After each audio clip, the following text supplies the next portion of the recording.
failed governments. They don't know how to solve the problems. And God's divine solution to Earth's problem is also government, but it's not our government. This government I'm talking about was promised in the book of Isaiah. And the promise of God to all fallen mankind is you need an alternative government.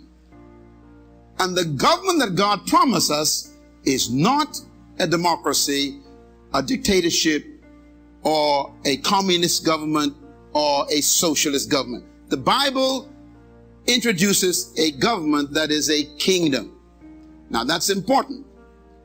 If I had a choice between living in a democracy or living in a true kingdom, I would choose the kingdom right away. And I'm going to tell you why during this process this morning. All the politicians and the social scientists and the economic programs of the world have been falling apart, and the only system that is yet to be tested on earth is the kingdom of heaven. Why? Because heaven has never been yet accepted by the United Nations.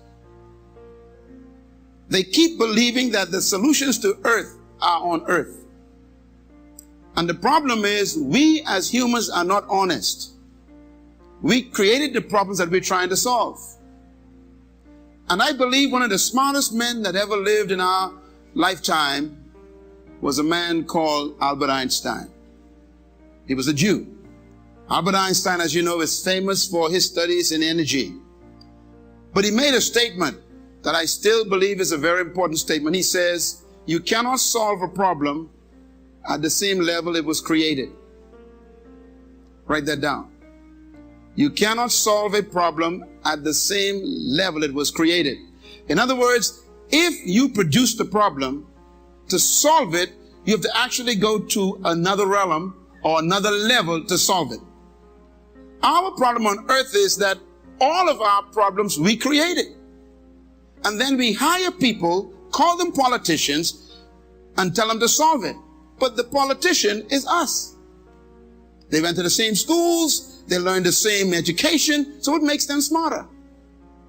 And this is why they can't fix your country any better than you can. And I believe we have been very, very dishonest with ourselves, because we demand from them what we know we ourselves don't have. And if they came from us, how can they have something we don't have? So we complain to them when they can't solve the problem, when in fact we educated them with our educational system, which can't solve our problems either. And so we have this cyclic frustration going on, and that's why the world governments don't know what to do. I listened to all those people on that debate yesterday. I was engrossed in it because they were talking about my talk. They were talking economy. The kingdom of God has not been tested on earth yet. And Jesus said it will be tested. Let me quote where he said it. Matthew chapter 24, write it down, verse 14. He said these words, and this good news of the kingdom of heaven shall be preached into the whole world, not heaven, into the world as a testimony. It shall be tested to all the nations, and then the end will come. Christ doesn't say that the kingdom will be tested after the end comes.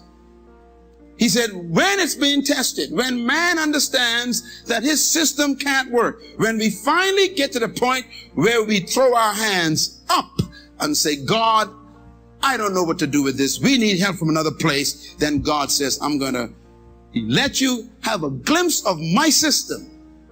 And when all the nations admit that his system is better, then he says, I'll come back to earth. So the kingdom of God must be tested in our lifetime.